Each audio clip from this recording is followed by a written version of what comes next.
ಬಹಳ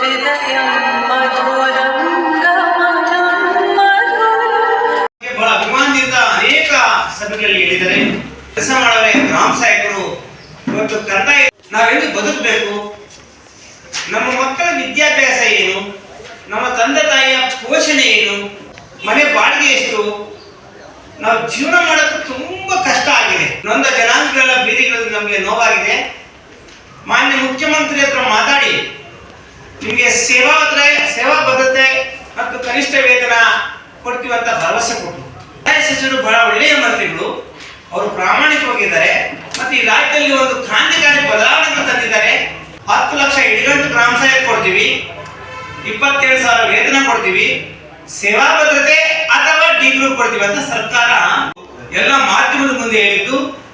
ಇವತ್ತು ಕೂಡ ಇಲ್ಲ ಟಿವಿಗಳಲ್ಲಿ ಬಂದಿದ್ದು ಕೂಡ ಇವತ್ತು ದಾಖಲಾತಿ ಇದೆ, ಮತ್ತೆ ಪತ್ರಿಕೆಯಲ್ಲಿ ಬಂದು ಕೂಡ ನಮ್ಮ ಹತ್ರ ದಾಖಲಾತಿ ಇದೆ.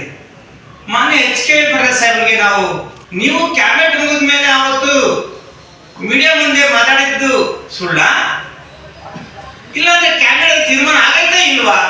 ಸುಪ್ರೀಂ ಕೋರ್ಟ್ ತೀರ್ಪಿನ ಅನ್ವಯ ಕೇವಲ 27,000 ನೀವೇ ಕ್ಯಾಬಿನೆಟ್ ತೀರ್ಮಾನ ತಗೊಂಡಿದ್ದು. ಈಗ ಯಾಕೆ ಬಡ್ಜೆಟ್ ಅಲ್ಲಿ ಬಂದು ಘೋಷಣೆ ಮಾಡಕ್ಕಾಗಿಲ್ಲ? ಕೇವಲ 5 ಲಕ್ಷ ಇಡಿಗಂಟು ಅಂತ ಹೇಳಿದಿರಿ. ಸನ್ಮಾನ್ಯ ಸಚಿವರು ಎಂತ ಉತ್ತರ?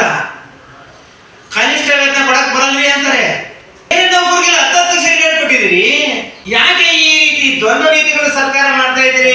27 ನಿಮ್ಮ ಅಧಿವೇಶನ ಏನಿದೆ, 27 ನಿಮ್ ಕ್ಯಾಬಿನೆಟ್ ಮೀಟಿಂಗ್ ಏನ್ ಮಾಡ್ತಾ ಇದ್ರಿ?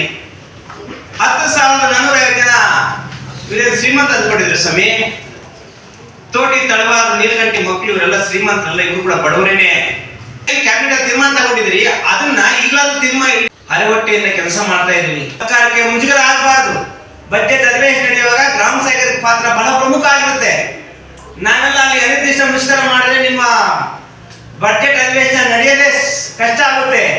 ಆ ಒಂದು ಕಾರಣಕ್ಕೆ ಇಡೀ 7 ಕೋಟಿ ಕನ್ನಡಿಗರ ಅನಿರ್ದಿಷ್ಟ ಮುಷ್ಕರ ಅನಿವಾರ್ಯ ಆಗಿರುತ್ತೆ. ಸರ್ಕಾರ ಎಚ್ಚೆತ್ತುಕೊಂಡು ಸರ್ಕಾರಕ್ಕೆ ಏನಾದ್ರೂ ಒಂದು ಒಳ್ಳೆ ಹೆಸರು ಬಂದಿದೆ ಅಂದ್ರೆ ಮೂಲತಃ ಗ್ರಾಮ ಸಹಾಯಕರಿಂದಾನೆ ಅಂತ ಮಾಧ್ಯಮದಲ್ಲಿ ಕೊಟ್ಟಿದ್ದೀರಿ ನೀವು ಹೇಳಿಕೆ, ಪತ್ರಿಕೆಗಳಲ್ಲಿ ಬಂದಿದೆ. ಇವತ್ತು ಕಂದಾಯ ಇಲಾಖೆ 17ನೇ ಇಸ್ವಿಯಲ್ಲಿ 2017ರಲ್ಲಿ ಒಂದು ಅರಮನೆ ಮೈದಾನದಲ್ಲಿ ಒಂದು ಸಮಾವೇಶ ಮಾಡ್ತದೆ. ಗ್ರಾಮ ಸಹಾಯಕರ ಸೇವೆ ಕಾಯಂ ಮಾಡಿದ್ದೀನಿ ಅಂತ ಹೇಳಿದಿರಿ.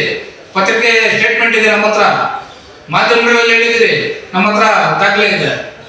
ಯಾವ ಘೋಷಣೆ ಹೇಳಿದ್ರು ಹೊರತು ಕಾರ್ಯಗತ ಆಗಿಲ್ಲ. ಸುಮ್ಮನೆ ಇವತ್ತು ಕಂದಾಯ ಸಚಿವರು ಬೆಳಗಾಮಲ್ಲಿ 3 ವರ್ಷದ ಹಿಂದೆ ನಾವೆಲ್ಲ 10,000 ಜನ ಗ್ರಾಮ ಸಹಾಯಕರು ಕಿತ್ತೂರಿಂದ ಪಾದಯಾತ್ರೆ ಮಾಡ್ತೀವಿ. ಪಾದಯಾತ್ರೆ ಮಾಡಿದಂಥ ಸಂದರ್ಭದಲ್ಲಿ ಸನ್ಮಾನ್ಯ ಸಚಿವರು ಬರ್ತೀರಿ. ಕಾನೂನಾತ್ಮಕವಾಗಿ ಡಿ ದರ್ಜೆ ನೌಕರರಾಗಿ ಪರಿಗಣಿಸೋದಕ್ಕೆ ನಾನು ಈಗ ಹೊಸದಾಗಿ ಸಚಿವನಾಗಿ ಬಂದಿದ್ದೇನೆ. ಅದನ್ನ CM ಸಾಹೇಬರು ತೀರ್ಮಾನ ಮಾಡ್ತಾರೆ. ಆದರೆ ಪಾರದರ್ಶಕವಾಗಿ ಕಡತವನ್ನು ಪರಿಶೀಲನೆ ಮಾಡಿ ಕಡತವನ್ನು ತರಿಸ್ಕೊಂಡು ನಿಮಗೆ ಸೇವಾ ಭದ್ರತೆ ಮಾಡೋದಾಗ್ಲಿ, ಇಲ್ಲ ಅಟ್ಲೀಸ್ಟ್ ಕನಿಷ್ಠ ವೇತನ ನಿಮ್ಗೆ ಒಂದು 27,000 ಮಾಡ್ಕೊಡೋದಾಗ್ಲಿ ನನ್ನ ಹಂತದಲ್ಲಿ ಇದೆ. ಅದನ್ನು ನಾನು ಕಡತವನ್ನು ತರಿಸ್ಕೊಂಡು ನಾನು ಪರಿಶೀಲನೆ ಮಾಡಿ ನಿಮಗೆ ಮಾಡಿಕೊಡ್ತೀನಿ ಅಂತ ಹೇಳಿದ್ದಾರೆ. ಇವತ್ತು ನೀವು ಕಡತವನ್ನು ತರಿಸ್ಕೊಂಡಿದ್ದೀರಿ, ಪರಿಶೀಲನೆ ಮಾಡಿದ್ದೀರಿ. ಇವತ್ತು ನಮ್ಗೆ 2025ರಲ್ಲಿ ಪೂರ್ವ ಬಜೆಟ್ ಅಲ್ಲಿ ನೀವು ಮಾಡಿಸ್ಕೊಡ್ತೀನಿ ಅಂತ ನಮಗೆ ಮಾತು ಕೊಟ್ಟಿದ್ದೀರಿ. ಎಲ್ಲಿ? ಬೆಳಗಾಮಲ್ಲಿ ಕಡತ ಪರಿಶೀಲನೆ ಮಾಡಿದ್ದೀರಿ. ಇವತ್ತು ಸರ್ಕಾರಕ್ಕೆ ಮುಖ್ಯಮಂತ್ರಿಗಳು ನೀವು ಹೇಳಿದಿರಿ, ನೀವು ಗ್ರಾಮ ಸಹಾಯಕರಿಗೆ ಏನ್ ಕೊಡ್ತಾ ಇದ್ದೀರಿ? 27,000 ನಾನು ಮಾಡ್ಕೊಡ್ತೀನಿ ಅಂತ ಹೇಳಿದ್ದೀರಿ. ನಾನು ಮಾಡ್ಕೊಡ್ತೀನಪ್ಪ, ನಾನು ಹೇಳಿದ್ದೀನಿ, ನಾನು ಮಾಡ್ಕೊಡ್ತೀನಿ ಅಂತ ಹೇಳ್ತೀರಿ. ನಿಮಗೆ ಪವರ್ ಇದೆ, ಕ್ಯಾಬಿನೆಟ್ ಉನ್ನತವಾದಂಥ ಸಚಿವರು, ಅದರಲ್ಲಿ ಹೈಲಿ ಕ್ವಾಲಿಫೈಡ್ ಒಳ್ಳೆ ವಿದ್ಯಾವಂತರು ಇದ್ದೀರಿ.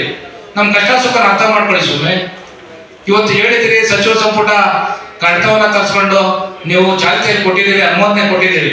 ಆದರೆ ಸಚಿವ ಸಂಪುಟದಲ್ಲಿ ಮೊನ್ನೆ ಮುಖ್ಯಮಂತ್ರಿಗಳು ಪೆಂಡಿಂಗ್ ಇಟ್ಟಿದ್ದಾರೆ. ಅದನ್ನ ಒಂದು ವೇಳೆ ಮಾಡಿಲ್ಲ ಅಂದ್ರೆ ಮಾಡೋ ಇಲ್ಲ ಮಾಡಿ ಗ್ರಾಮ ಸಹಾಯಕರ ಸೇವೆಯನ್ನ ಕಾಯಂ ಮಾಡಿ, ಗ್ರಾಮ ಸಹಾಯಕರನ್ನ ವಜಾ ಮಾಡಿ. ಕೃಷ್ಣ ಬೈರೇಗೌಡ ಸಾಹೇಬರಿಗೆ ಈ ಒಂದು ಮಾಧ್ಯಮದ ಮುಖಾಂತರ 10,450 ಜನ ಗ್ರಾಮ ಸಹಾಯಕರ ಒಂದು ಬೇಡಿಕೆಯನ್ನ ನಾವು ಹೇಳ್ತಕ್ಕಂಥ ಒಂದು ಮಾತು ನನ್ನ ವ್ಯಾಪ್ತಿಯಲ್ಲಿ ಬರೋದ್ರಿಂದ ಅದನ್ನ ಸನ್ಮಾನ್ಯ ಮುಖ್ಯಮಂತ್ರಿಗಳ ಜೊತೆ ಸೇವಾ ಭದ್ರತೆ ಅಂತಕ್ಕಂಥದ್ದು ತಮ್ಮ ವ್ಯಾಪ್ತಿಯಲ್ಲಿ ಇದೆ ಅನ್ನುವಂಥದ್ದು ತಮ್ಮ ಮಾತನ್ನ ಇನ್ನೊಂದು ಸಾರಿ ನೀವು ನೆನಪಿಸಿಕೊಂಡು ನಮಗೆ ಬರ್ತಿರ್ತಕ್ಕಂಥ ಇವತ್ತು ಡಿ ಗ್ರೂಪ್ ಇವತ್ತು ಅಥವಾ ನಾಳೆ ನಾವು ಪಡೆದೇ ಪಡಿತೀವಿ. ನಿಮಗೆ ಗೌರವ ಕೊಟ್ಟು ಇವತ್ತು ನಾವು 27,000 ನೀವು ಕೊಡ್ತೀವಂದ್ರೂ ಕೂಡ ನಾವು ತಗೊಳಕ್ ಸಿದ್ಧ ಇದ್ದೀವಿ. ಸಚಿವ ಸಂಪುಟದಲ್ಲಿ ಬಂದಿರತಕ್ಕಂಥದ್ದು ಡಿ ಗ್ರೂಪ್ ಅಥವಾ 27,000 10 ಲಕ್ಷ ಹಿಡಿದಂತಿತ್ತು. ಅಲ್ಲಿ ಕೂಡ ನಮಗೆ 5 ಲಕ್ಷ ಕೊಟ್ರಿ.